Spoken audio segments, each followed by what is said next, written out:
مجھے چونکہ یہ سب مہمان ہیں، میں بھی مہمان ہوں، لیکن جتنا میں بتا رہا ہوں یہ میرا فریضہ ہے بتانے کا، کیونکہ ہم نہیں بتائیں گے تو میں بتائے گا کون؟ ہمارے جلسوں میں اسی لیے پڑھے لکھے لوگ نہیں آتے ہیں، ہو ہلہ اتنا زیادہ ہوتا ہے کہ باقاعدہ ان کے ویرودھ ہونے لگے ہیں جلسوں میں۔ کام کی باتیں اب تک مجھے بتاؤ 4 گھنٹے گزر گئے، مجھے بتاؤ کوئی پوائنٹ کی بات، کتنی تقریریں ہو گئیں، کوئی بات آپ کو جو ہے نالج میں آپ کی اضافہ ہوا؟ کچھ لوگ تو یہاں ایسے بیٹھے ہیں کہ بس ڈھولک کی کمی رہ گئی تھی کہ ڈھولک اور لا دو، بس یوں یوں یوں کر رہے تھے۔ یا اللہ اپنا رحم فرما۔ میں 40 سے 45 منٹ آپ کے لوں گا، چند باتیں اپنے بڑے پیر روشن ضمیر کے دربار میں اپنی محبت کے خراج کے طور پر پیش کروں گا۔ بس اللہ تعالیٰ مجھے حق بولنے اور ہم سب کو حق پہ عمل کرنے کی توفیق عطا فرمائے۔ ہم ذکر خیر کرنے آئے ہیں آج غوث اعظم میر میراں پیر پیراں شاہ جیلاں غوث پاک محبوب سبحانی غوث سمدانی شہباز لامکانی سرکار محی الدین شیخ عبد القادر جیلانی رضی اللہ تعالی عنہ کا ہمارا سینہ فخر سے چوڑا ہے کہ اللہ تعالی نے ہمیں بڑے پیر روشن ضمیر جیسی ہستیاں تحفے کے طور پر عطا فرمائی ہیں۔ میرے اعلیٰ حضرت امام اہل سنت مجدد دین و ملت محسن اہل سنت آفت جان وہابیت حضور سیدنا امام احمد رضا مجدد محدث بریلوی فرماتے ہیں، کیسے آقاؤں کا بندہ ہوں رضا، کیسے آقاؤں کا بندہ ہوں رضا، بول بالے میری سرکاروں کے۔ بڑے پیر روشن ضمیر کی ہستی یہاں زمین کے پردے پہ اللہ کا عظیم الشان تحفہ ہے۔ غوث اعظم محبوب سبحانی غوث سمدانی سرکار محی الدین شیخ عبد القادر جیلانی کے دربار سے الحمدللہ ایک خلق خدا فیضیاب کل بھی ہو رہی تھی، آج بھی ہو رہی ہے۔ ان دلوں کو روشنی ملتی ہے ان کی بارگاہ سے۔ ہمارے پاس دراصل 2 چیزیں ہیں، ہمارے پاس 2 سیکشن ہیں، ایک سیکشن یہ باڈی ہے اور ایک سیکشن اس باڈی کو چلانے والی روح ہے۔ 2 چیزیں ہیں، ہم باڈی پہ پوری توجہ دیتے ہیں، کہیں تو کوئی خراش نہ لگ جائے، کہیں تو کوئی بیماری ہو گئی فوراً ڈاکٹر کے پاس جاتے ہیں اور اپنی باڈی کا کیئر رکھتے ہیں، اس باڈی کا اگنور نہیں کرتے، اسے نظر انداز نہیں کرتے۔ مگر افسوس یہ ہے کہ ہم صرف باڈی کا کیئر کرتے ہیں، مگر اس باڈی کو جو چلانے والی ایک اہم چیز ہے جسے آپ روح کہتے ہیں، اس کی طرف ہماری توجہ بالکل بھی نہیں ہے۔ تو جناب والا جیسے باڈی بیمار ہوتی ہے ایسے ہی ہماری روح بھی بیمار ہوتی ہے، اور آپ اس کی بیماری کا اگر جو لکھن روح کی بیماری کا لکھن اگر جاننا چاہیں اور پہچان کرنا چاہیں کہ روح بیمار ہے یا سوستھ ہے، روح ہیلتھی ہے یا نہیں ہے، اس کا اگر آپ کو سروے کرنا ہو تو بالکل آسان طریقہ ہے۔ اور آسان طریقہ یہ ہے کہ جب آپ کو ایسا لگے کہ آپ کو بڑے اچھے کھانے کڑوے لگ رہے ہیں تو آپ یہ سمجھ لیجئے کہ آپ کو بخار ہے، یعنی آپ کی باڈی بیمار ہے۔ اچھے کھانے بھی آپ کو اچھے نہیں لگتے ہیں اور آپ ہر کھانے میں یہی کہتے ہیں بڑا کڑوا لگ رہا، بہت کڑوا لگ رہا، بہت کڑوا لگ رہا۔ اتنی محنت سے کھانا بنایا گھر والوں نے اور بھئی 1 منٹ میں آپ ریجیکٹ کر دیتے ہیں، یہ ہے کڑوا لگ رہا ہے۔ اس کی وجہ کیا ہے؟ وجہ یہ ہے کہ آپ کو بخار آ گیا ہے، آپ فیور میں ہیں، آپ کو جناب والا فیور میں ہے تو اس کے علاج کی ضرورت ہے، کھانا اچھا لگنے لگے گا۔ ایسے ہی جب آپ کو اللہ رسول کی باتیں بری لگنے لگیں، جب آپ کو مسجد میں بیٹھنا ایسا لگے جیسے قید خانے میں بیٹھے ہیں، جب آپ کو قرآن شریف سننا اچھا نہ لگے، جب آپ کو اذان کی آواز اچھی نہ لگے، جب آپ کو عالم دین کی بات اچھی نہ لگے، آپ کو جب میوزک بہت اچھا لگے، ترنم بہت اچھا لگے، تو آپ سمجھ جائیے کہ آپ کی روح کو کہیں نہ کہیں بیماری ہے، اس لیے کہ اتنی لذیذ چیزیں بھی آپ کی روح کو اچھی نہیں لگ رہی ہیں۔ نماز میں بیٹھنا آپ کو گوارا نہیں ہے، مسجد میں 5 منٹ زیادہ ہو جاتے ہیں تو امام صاحب کو گھڑی دکھا دیتے ہیں، جمعے میں امام صاحب تقریر کر رہے ہیں، 5 منٹ زیادہ ہو گئے تو گھڑیاں شروع ہو جاتی ہیں مسجد کے اندر، امام صاحب ٹائم ہو گیا، امام صاحب ٹائم ہو گیا، کہ کہیں ایسا نہ ہو کہ قیامت آ جائے، کہیں ایسا نہ ہو کہ 5 منٹ زیادہ ہو جائیں تو پوری دنیا ڈوب نہ جائے، کہیں ساری دنیا خس و خاشاک کی طرح بہہ کے نہ چلی جائے،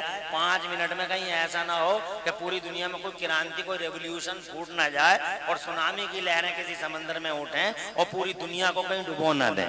5 منٹ زیادہ ہو جائیں گے، آپ کے دل پہ بوجھ ہوتا ہے کہ امام صاحب بہت ٹائم ہو گیا، جلدی جلدی چھوڑو اور چھوٹی چھوٹی صورتیں پڑھو اور جمعے کی نماز پڑھاؤ، تو آپ سمجھ لو کہ آپ کی روح بیمار ہے۔ جب اذان ہو رہی ہو مسجد کے مینارے سے تو جناب والا اس ٹائم میں اگر تمہارا 70 سال کا بڈھا مسجد کے دروازے میں بیٹھا ہوا بگی باغ کھیل رہا ہو تو سمجھ لو ان بڈھوں کی روحیں بیمار ہیں۔ اگر اذان ہو رہی ہے اور تمہارے گھروں کے اندر ٹی وی چل رہا ہے اور عورت یہ کہہ رہی ہے کہ آواز سلو کر دے، اذان ہو رہی ہے بیٹا آواز سلو کر دے مگر سین بند مت کرنا، سین بہت اچھا آ رہا ہے، تو سمجھ لو ساری عورتوں کی روحیں بیمار ہیں۔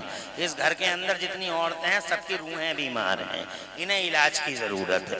جناب والا جب تمہارے بچے اذان کے ٹائم گپے شپوں میں ہوں اور تمہارے نوجوان گپے شپے مار رہے ہوں اور ڈانس کرنے کی تیاریاں کر رہے ہوں، کرکٹ کھیلتے ہوں یا گلی ڈنڈے کھیلتے ہوں اور انہیں یہ پتہ نہ ہو کہ اذان کیا چیز ہے، تو سمجھ لینا کہ ان کی روحیں بیمار ہیں۔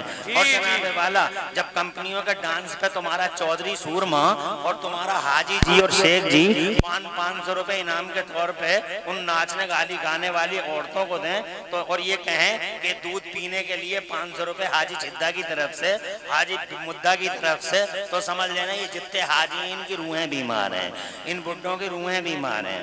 آپ سمجھ لینا جناب جہاں تمہارا دل برائی کی طرف چلا جائے اور اچھائی سے ہٹ جائے اور وہ اچھائی برائی لگنے لگے، کسی کا سمجھانا دشمنی لگنے لگے۔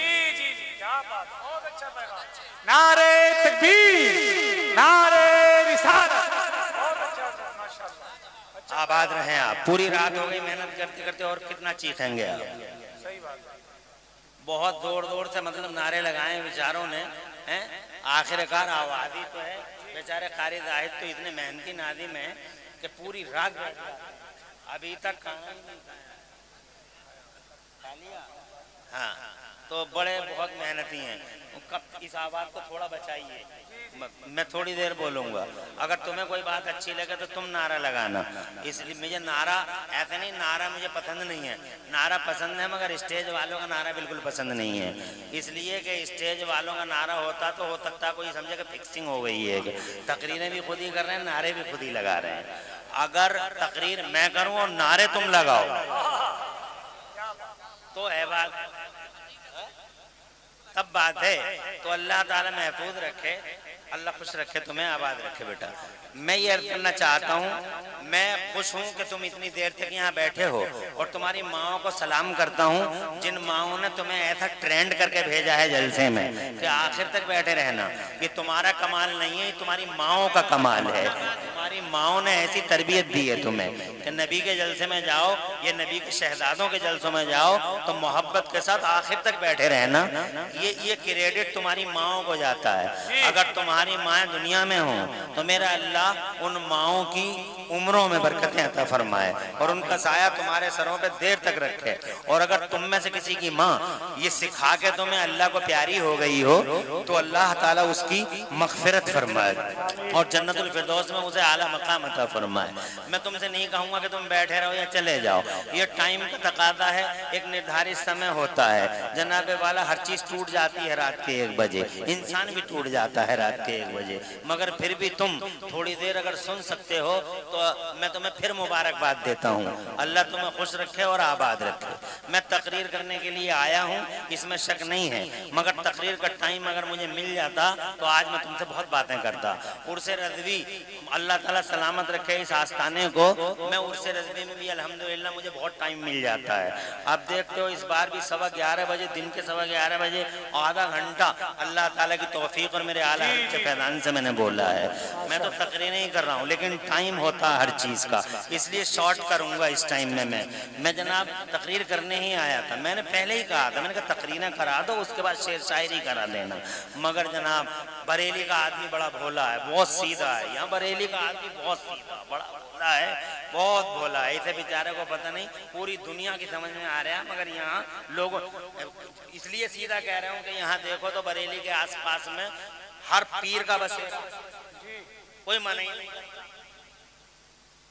جلسوں کا اتنے بڑے بڑے جلسے ہوتے ہیں، لیکن ان جلسوں کے اندر افادیت، اہمیت اور ان جلسوں کا جو مہتو ہے، ان جلسوں کے مہتو پر آخر میں گفتگو ہوتی ہے کہ یار اگر ایسا ہو جاتا تو بہت اچھا ہوتا، ایسا ہو جاتا تو بہت اچھا ہوتا۔ یہ سیدھے پن کی بات ہے۔ آگے کرتا ہوں بات۔ میں جناب والا عرض کرنا چاہتا تھا آپ سے کہ جب آپ یہ سمجھیں کہ اذان کی آواز اچھی نہیں لگ رہی ہے تو آپ یہ سمجھ لینا کہ روحیں بیمار ہیں۔ اب کریں کیا؟ بخار آ گیا تو ڈاکٹر صاحب کے پاس چلے جائیں گے، مگر یہ روحیں بیمار ہو جائیں تو پھر کیا کیا جائے؟ مجھے بتاؤ کیا کیا جائے جب روحیں بیمار ہو جائیں؟ تو جناب والا اس کا بھی ایک علاج ہے، اس کا علاج اللہ نے قرآن شریف کے اندر بیان فرمایا ہے۔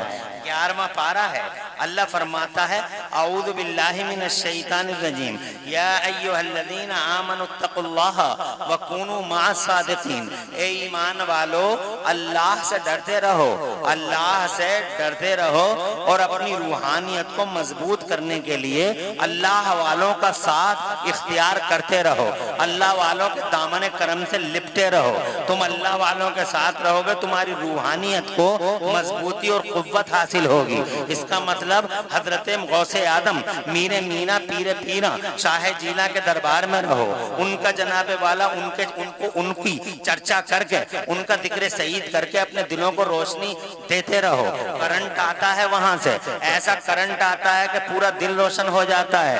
حضرات محترم وہاں سے شعائیں اٹھتی ہیں۔ آج کے دور میں مجھے یہ بتانے سے، آج کے دور میں یہ بتانا میرے لیے کوئی مشکل کام نہیں ہے کہ کرنٹ کیسے آتا ہے، کیسے آتا ہے۔ آج تک تم یہ نعرے لگاتے رہ گئے فیضان اعلیٰ حضرت، فیضان مفتی اعظم، فیضان غوث اعظم، لیکن آج تک پورا جلسہ بیٹھا ہوا ہے۔ تم مجھے بتاؤ، ایک آدمی کھڑے ہو کے بتا دے کہ فیضان کا مطلب کیا ہوتا ہے؟ کیا شعر شاعری سے آج تک اس بات کا پتہ لگا کہ فیضان ہوتا کیا ہے؟ اتنے نعرے لگاتے ہو فیضان فیضان فیضان فیضان، مجھے بتاؤ یہ فیضان ہوتا کیا ہے؟ آج میں بتاتا ہوں اس مختصر سی گفتگو میں کہ فیضان ہوتا کیا ہے۔ جب تمہاری روحیں بیمار ہوتی ہیں اور تم جناب والا اللہ والوں کے دامن کرم سے لپٹ جاتے ہو تو کیسے علاج ہوتا ہے میں بتاتا ہوں آپ کو۔ آپ کے گھروں میں آپ نے خود دیکھا ہے ایک چولہا ہوتا ہے، وہ چولہا جو ہوتا ہے جانتے ہو گے آپ، گھروں میں رہتا ہے وہ چولہا، اس چولہے کے اندر آگ نہیں جلتی، اس چولہے کے اندر جناب والا آگ نہیں جلتی۔ کون سا چولہا ہوتا ہے وہ؟ انڈکشن چولہا، صحیح کہہ رہے ہیں۔ کون سا چولہا ہوتا ہے وہ؟ انڈکشن چولہا۔ اس کے اندر جناب والا ایک سوئچ ہے، اس سوئچ کو ہم نے آن کر دیا۔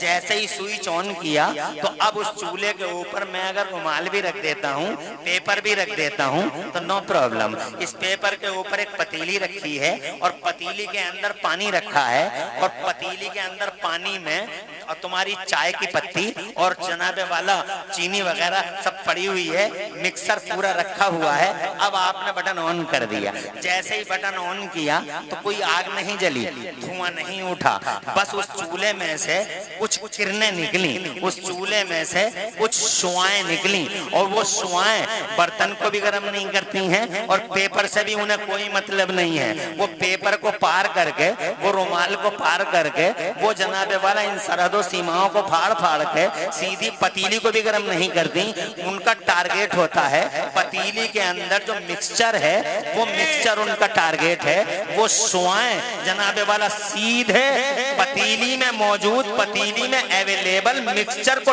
ٹارگیٹ کرتی ہیں، اسے ہٹ کرتی ہیں، ٹارگیٹ اچیو ہوتا ہے۔ 2 منٹ